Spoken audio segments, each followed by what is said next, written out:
Students, आपका मेरे channel विकास education point पर स्वागत है। विद्यार्थियों, आज मैं आपको शिक्षा निदेशालय राष्ट्रीय राजधानी क्षेत्र दिल्ली द्वारा दी जाने वाली क्लास 9th के सामाजिक विज्ञान विषय से भूगोल से वर्कशीट या कार्यपत्रक 80 का अध्ययन करेंगे। विद्यार्थियों, यह कार्यपत्रक 4 फरवरी 2021 की है। आइए अध्ययन करते हैं। आज का हमारा टॉपिक है पाठ 5 प्राकृतिक वनस्पति तथा वन्य प्राणी पुनरावृत्ति भाग 2। बच्चों, रिवीजन कार्य चल रहा है। आइए हमारे समक्ष कुछ प्रश्न दिए गए हैं। इन प्रश्नों को पढ़ते हैं, समझते हैं और इनके प्रश्नों के उत्तर लिखते हैं। तो प्रश्न 1 से 5 तक अतलग उत्तरीय प्रश्न है। इसका उत्तर एक शब्द या एक पद या अधिकतम 30 शब्दों में देना है। प्रश्न 1, 2, 3, 4 और 5 बच्चों। इसके बाद बच्चों एक प्रश्न 6 जो है, दिए गए अनुच्छेद को ध्यान से पढ़कर प्रश्नों को उत्तर देना है। अनुच्छेद आधारित प्रश्न है। इस अनुच्छेद को पढ़ करके उसके आंसर करने हैं।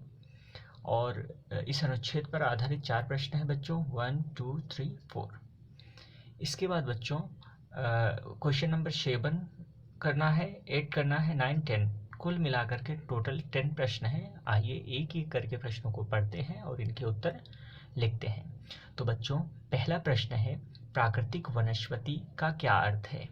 तो पहले प्रश्न का आंसर हम लिखेंगे बच्चों, प्राकृतिक वनस्पति का क्या अर्थ है। तो इसका आंसर लिखेंगे बच्चों, जो वनस्पति मनुष्य की सहायता के बिना अपने आप पैदा होती है, लंबे समय तक उस पर मानवीय प्रभाव नहीं पड़ता, प्राकृतिक वनस्पति कहलाते हैं।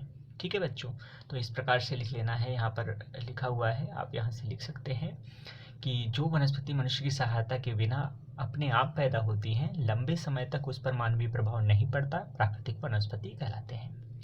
ठीक है बच्चों, चलिए नेक्स्ट क्वेश्चन है, देख लेते हैं बच्चों। क्वेश्चन नंबर 2, रबड़ का संबंध किस प्रकार की वनस्पति से है। तो बच्चों इसमें ऑप्शंस दिए गए हैं, टुंड्रा, हिमालय, मैंग्रोव, उष्णकटिबंधीय वर्षावन। तो इसका आंसर होगा बच्चों उष्णकटिबंधीय वर्षावन। उष्णकटिबंधीय वर्षावन वाले क्षेत्रों में जो है रबड़ अत्यधिक मात्रा में पाया जाता है। चलिए नेक्स्ट क्वेश्चन है बच्चों, वनस्पति जगत तथा प्राणी जगत में मुख्य अंतर क्या है। क्वेश्चन नंबर 3 है बच्चों, वनस्पति जगत तथा प्राणी जगत में मुख्य अंतर स्पष्ट करना है। तो इसका आंसर लिखेंगे बच्चों, वनस्पति जगत शब्द का अर्थ किसी विशेष क्षेत्र में पौधों की उत्पत्ति से है तथा प्राणी जगत का अर्थ किसी विशेष क्षेत्र में जानवरों की प्रजाति से है बच्चों। ठीक है, चलिए नेक्स्ट क्वेश्चन देखते हैं बच्चों। क्वेश्चन नंबर 4 है, सिमलीपाल जीव मंडल निचय कौन से राज्य में स्थित है। तो इसका आंसर होगा बच्चों उड़ीसा। चलिए नेक्स्ट क्वेश्चन है, क्वेश्चन नंबर 5, नीचे दिए गए अनुच्छेद को क्वेश्चन नंबर 5 है, भारत के किस राज्य में वनों का प्रतिशत सर्वाधिक है। तो बच्चों त्रिपुरा, उत्तराखंड, सिक्किम, मिजोरम है। तो इसका आंसर होगा मिजोरम, 86% यहाँ पर है। ठीक है बच्चों, तो इसका आंसर हो जाएगा मिजोरम। भारत के किस राज्य में वनों का प्रतिशत सर्वाधिक है। तो मिजोरम में बच्चों 86% है। चलिए अब आगे देखते हैं बच्चों। नीचे दिए गए अनुच्छेद को ध्यान से पढ़िए और प्रश्नों को उत्तर दीजिए। प्रश्न 6 है, जिन क्षेत्रों में 70 सेंटीमीटर से कम वर्षा होती है वहाँ प्राकृतिक वनस्पति में कटीले वन तथा झाड़ियाँ पाई जाती हैं। जहाँ पर बच्चों 70 सेंटीमीटर से कम वर्षा होगी वहाँ पर कटीले वन तथा झाड़ियाँ पाएंगे। इस प्रकार की वनस्पति देश के उत्तरी पश्चिमी भागों में पाई जाती हैं, जैसे गुजरात है, राजस्थान है, छत्तीसगढ़ है, मध्य प्रदेश है, उत्तर प्रदेश, हरियाणा के आर्द्र क्षेत्र सम्मिलित हैं। अकासिया, खजूर, पाम तथा नागफनी कैक्टाई जिसे हम कहते हैं, यहाँ की मुख्य पादप प्रजाति हैं।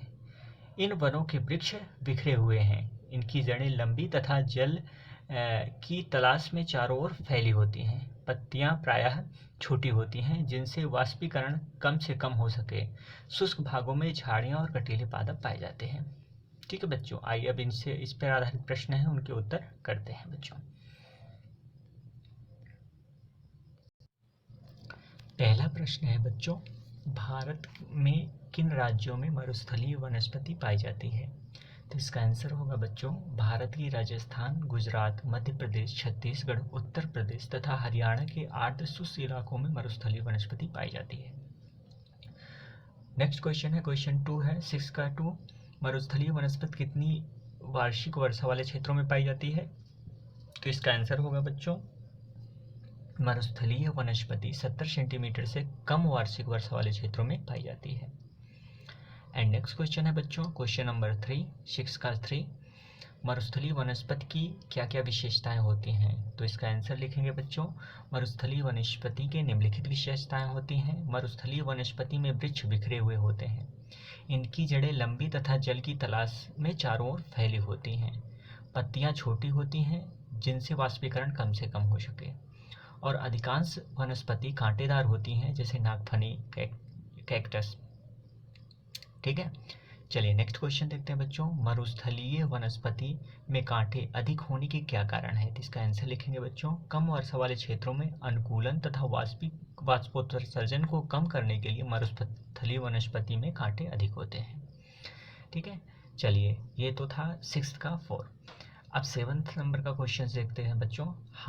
इसका क्वेश्चन है, हमारे देश में मूलतः किस किस प्रकार की प्राकृतिक वनस्पतियां पाई जाती हैं? तो इसका आंसर होगा बच्चों, हमारे देश भारत में पाई जाने वाली विभिन्न प्रकार की वनस्पतियां उष्णकटिबंधीय वर्षा वन है,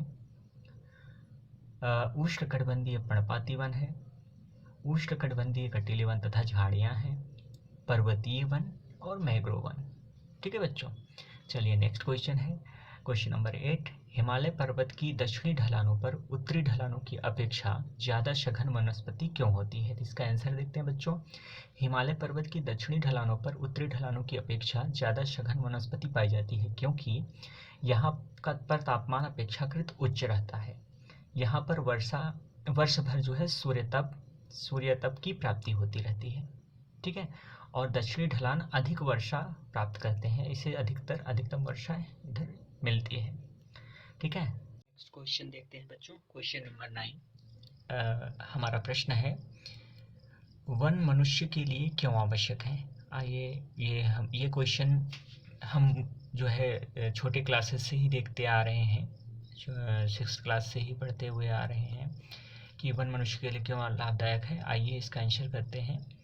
वन मनुष्य के लिए निम्नलिखित कारणों से आवश्यक है। हमारे देश भारत में वनों का कुल क्षेत्र 22.5% है, जो वांछनीय सीमा जो है 33.3% से बहुत कम है।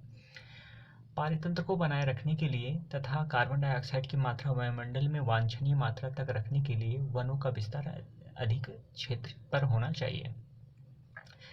वन वन्य प्राणियों को संरक्षण प्रदान करते हैं। वन अकाल की स्थिति से देश को बचाते हैं। वनों से मरुस्थल का विस्तार रुकता है तथा मृदा अपरदन रुकता है। वन वायुमंडल से नमी आकर्षित कर वर्षा कराने में सहायक हैं। तो इस प्रकार से बच्चों इस प्रश्न का आंसर करेंगे। इसके अलावा भी आप अपने मन से भी सोच करके लिख सकते हैं, वनों से मनुष्य को होने वाले मनुष्यों के लिए आवश्यक क्यों है। ठीक है, नेक्स्ट क्वेश्चन है, क्वेश्चन नंबर 10 देखते हैं बच्चों। पारिस्थितिक तंत्र के असंतुलन के मुख्य कारण क्या हैं? तो आइए इसका आंसर करते हैं बच्चों। पारिस्थितिक तंत्र के असंतुलन के निम्नलिखित कारण हैं। पहला हो जाएगा बच्चों जनसंख्या है। ये जनसंख्या वृद्धि जितनी तीव्र गति से हो रही है उसका इफेक्ट जो है हमारे कहीं न कहीं पारिस्थितिक तंत्र पर पड़ता है। शहरीकरण हो रहा है, वनों की कटाई हो रही है, तो इसका भी असर हमारे जो है पारिस्थितिक तंत्र के असंतुलन पर पड़ता है। हमारा पारिस्थितिक तंत्र जो है असंतुलित हो रहा है। वनों की अंधाधुंध कटाई से जो है असंतुलन की स्थिति पैदा हो रही है और औद्योगिक विकास के कारण तथा संसाधनों के अतिदोहन के कारण जो है पारिस्थितिक तंत्र में असंतुलन जो है व्याप्त हो रहा है। तो ये था आज का हमारा कार्यपत्रक बच्चों। इसके अलावा जो है अगर आपको कोई प्रॉब्लम होता है, किसी टॉपिक में नहीं समझ आता है, तो आप हमसे पूछ सकते हैं, आप कमेंट करके पूछ सकते हैं। आपके सारे प्रॉब्लम्स का सॉल्यूशन आपको दिया जाएगा। धन्यवाद।